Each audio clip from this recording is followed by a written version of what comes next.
Nah, setelah kita berhasil menginputkan gaya desain diafragma ke dalam program analisis struktur, nah selanjutnya kita cek terlebih dahulu apakah diafragma kita fleksibel apa tidak.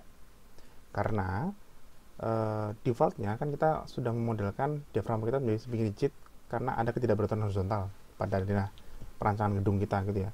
Tapi apakah dia fleksibel apa tidak gitu. Nah, mau tahu caranya? Berikut ini adalah selengkapnya. Baik, selanjutnya setelah tidak inputkan beban diafragma, lalu kita harus melihat apakah diafragma kita ini termasuk diafragma yang kaku, semi kaku atau fleksibel. Seperti penjelasan ini ya. Nah, ini. Jadi pada sosialisasi SNI itu dijelaskan diafragma kaku, semi kaku dan fleksibel itu akan berpengaruh sekali dengan bentuk bending. Seberapa fleksibelkah plat lantai kita akan membengkok ke arah bidangnya, seperti itu ya. Nah, untuk diafragma kaku, cara permodelannya di program analisis struktur kita ya cuma tinggal dipilih nodal per satu lantai lalu di-assign sebagai diafragma, sudah. Karena by defaultnya dari program analisis struktur kita itu ketika kita tidak memberitahu dia diafragma semi kaku, maka dia sudah pasti kaku gitu. Jadi defaultnya itu kaku maksudnya. Pelan dulu dalam permodelan ini memang sejak awal saya sudah menggunakan semi rigid gitu. Nah, kalau ini kita uncentang gitu, maka defaultnya ini adalah diafragma yang kaku gitu ceritanya ya. Jadi kalau ini nggak dicentang, maka ini adalah diafragma kaku. Tapi kalau kita centang, maka ini adalah diafragma yang semi kaku.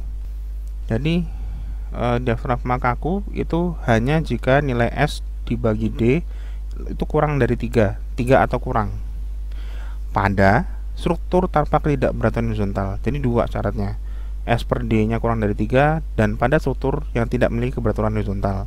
Kebetulan denah kita ini adalah denah yang memiliki ketidakberaturan horizontal tipe 2, yaitu ketidakberaturan horizontal sudut dalam gitu ya. Dan kalau saya itu torsional 1A juga ada gitu. Nah, otomatis ini adalah diafragma yang semi kaku, bukan diafragma kaku. Tinggal masalahnya dia fleksibel apa tidak. Nah, fleksibel apa tidak itu diperhitungkan oleh ini. Nanti dari hasil analisisnya kita lihat berapakah displacement maksimumnya dibagi displacement rata-ratanya gitu. Lalu ada pertanyaan, lalu bagaimana kalau ini tadi sudah tahu caranya memodelkan diafragma yang kaku dan semi kaku, yang fleksibel gimana caranya?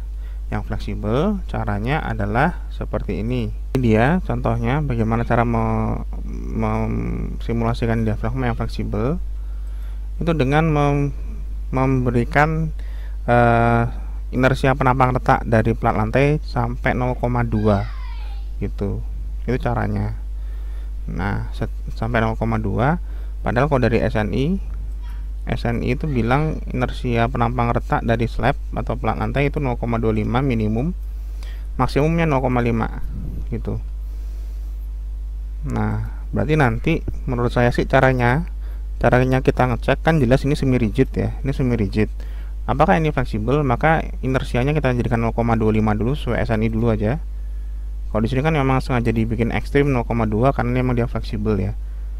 Kalau nanti saya rasa kita coba 0,25 dulu, terus nanti kita lihat apakah dia memenuhi kondisi ini apa tidak. MDD dibagi displacement MDD dibagi story drift ADV itu lebih dari 2 apa tidak.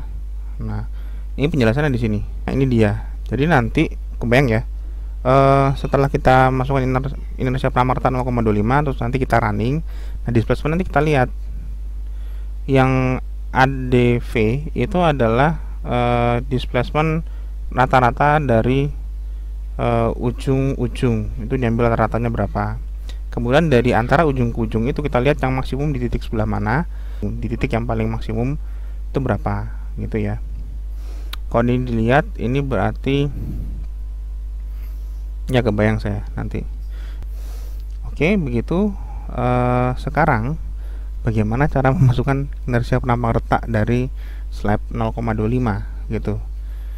Kita define section property, area section, plat, kita modify, kita masukkan set modifier. Nah, di sini masalahnya. Inersia penampang retak itu masuknya di mana? Ada di bending M11, bending M22, bending M12. Ini bendingnya yang mana, 11, 22 atau 12 gitu. Mari kita cari di dokumen helpnya dari program ini. Berikut ini adalah selengkapnya. Nah, di manakah manualnya? Manual ada di sini di help, documentation. Di manual kita pilih, klik 2 kali, analysis reference manual, kita show dokumen. Inilah manual dari program kita, setebal 569 halaman.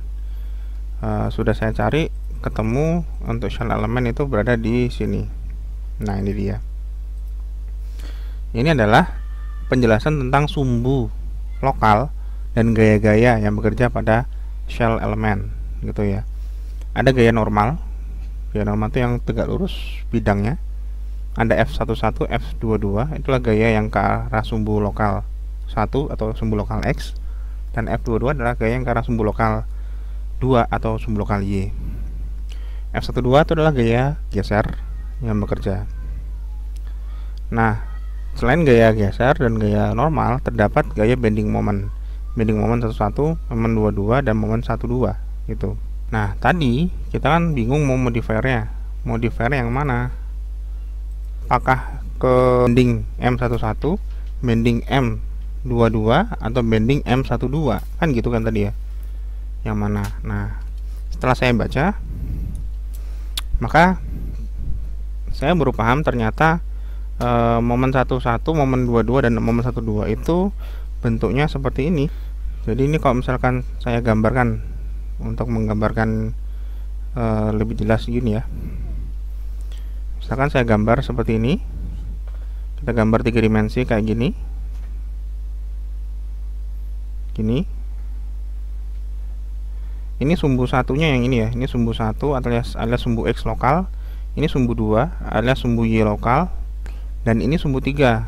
Sumbu 3 tuh yang ke arah Z, ke arah gravitasi gitu ya. Nah, shell ini itu memiliki sumbu tengah di sini gitu. Nah, momen 11 itu apa? Ternyata momen 11 adalah momen yang memutari sumbu ke arah sumbu 1 kayak gini, ke arah sumbu 1. Jadi momennya memutar ke arah sumbu 1. Ini adalah M11. M22 adalah momen yang berputari ke arah sumbu 2. Ini sedikit berbeda dengan yang kita pelajari dulu di analisa struktur metode matrik. Nah, M11 ini mengakibatkan shell elemen ini akan mengalami bending ke arah gravitasi, ke arah sumbu 3 kayak gini gitu ya. Sedangkan yang M22 akan mengakibatkan plat kita mengalami bending seperti ini. Nah, kayak plat 2 arah gitu. M11 di sini. Nah, ini M11. Nah, ini dia M11. Lalu apakah ini yang kita modifikasi? Jelas bukan. Karena M11, M22 itu bending moment yang mengakibatkan shell elemen itu melendut ke arah bawah, ke arah gravitasi. Padahal lagi-lagi ini kita diafragma. Diafragma tuh nggak kayak gini gitu ya. Diafragma itu gambarnya kayak apa? Diafragma itu gambarnya tampak atas seperti ini loh. Tampak atas gini ya. Tampak dari atas seperti ini, tidak digambar secara isometrik. Ini sumbu 1, ini sumbu 2 gitu. Sumbu 3-nya ke arah kita, bener-bener ke arah kita, nggak kelihatan di situ. Pointing to us gitu ya. Nah, yang namanya diafragma itu lendutannya bukan ke arah gravitasi, tapi lendutannya ke arah lateral. Gini lendutannya itu.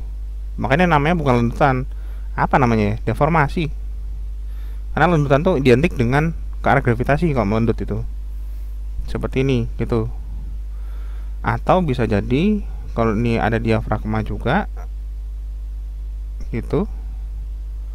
Ini sumbu 1, ini sumbu 2, dan ini adalah sumbu 3. Dia melendutnya biasanya juga ke arah sini gitu, tergantung yang mana lebih lemah nanti gitu. Inilah diafragma. Jadi kalah lateral, bukan ke arah gravitasi lendutannya.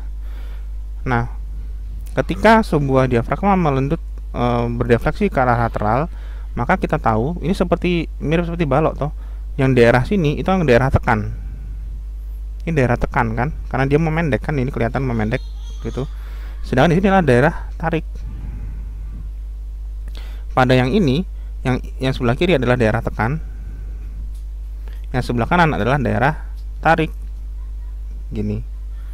Nah, terbayang shell elemen kita kalau berada di sini, ini, maka dia akan mengalami gaya ini, gaya tekan. Bentuknya seperti ini kan, kalau gaya tekan itu, gitu. Ini adalah gaya tekan, namanya F11. Ini juga F11. Kenapa F11? Karena dia ke arah sumbu 1. Sumbu 1 kan horizontal. Yang di sini juga begitu. Ini kalau ada shell elemen, maka dia akan terjadi gaya tarik di sini dan di sini. Ini namanya juga F11 dan F11. Gitu. Displacement, deformasi ke arah lateralnya ke arah sumbu 2 seperti ini. Maka yang di sini shell elemennya akan terjadi gaya tekan kayak gini. Ini disebut dengan F22. Kenapa F22? Karena dia ke arah sumbu 2, yaitu vertikal. Sedangkan di ujung sini itu shellnya akan mengalami tarik seperti ini. Ini F22 juga, karena dia ke arah sumbu 2. Kesimpulannya apa? Kesimpulannya M11, M22 dan M12 itu digunakan untuk menganalisis shell, tapi untuk bending moment arah gravitasi, which is itu bukan itu yang kita mau. Maka untuk diafragma kita menggunakannya F11 dan F22, karena seperti ini terjadi displacement ke arah lateral, bukan ke arah gravitasi. Kesimpulannya, yang modifier 0,25 kita masukkan di F22 dan F11. Apa itu? Adalah membran. Nah, saya jadi baru paham, ini disebut dengan aksi membran. Ternyata aksi membran. Jadi displacement diafragma ke arah lateral itu disebut aksi membran, sedangkan displacement ke arah tegak lurus dari platnya ke arah gravitasi ini disebut dengan aksi plat sebenarnya. Aksi plate. Gitu. Jadi plat itu lendutannya ke luar bidang dari di shell, sedangkan kalau membran tuh lendutannya, displacementnya itu ke searah bidang gitu. Untung saja kita baca ya, hampir salah, hampir aja tadi saya mau modifikasi yang ini. Kita modifikasi sekarang 0,25. Ini juga gitu, 0,25 kita modifikasi. Klik OK, klik OK, klik OK. Nah, nanti kita running, kemudian kita lihat apakah terkena fleksibel apa tidak. Yang ini caranya mendeteksi fleksibel adalah dengan ADV dan simpangan MMD seperti ini. Begitu. Berikut ini adalah selengkapnya.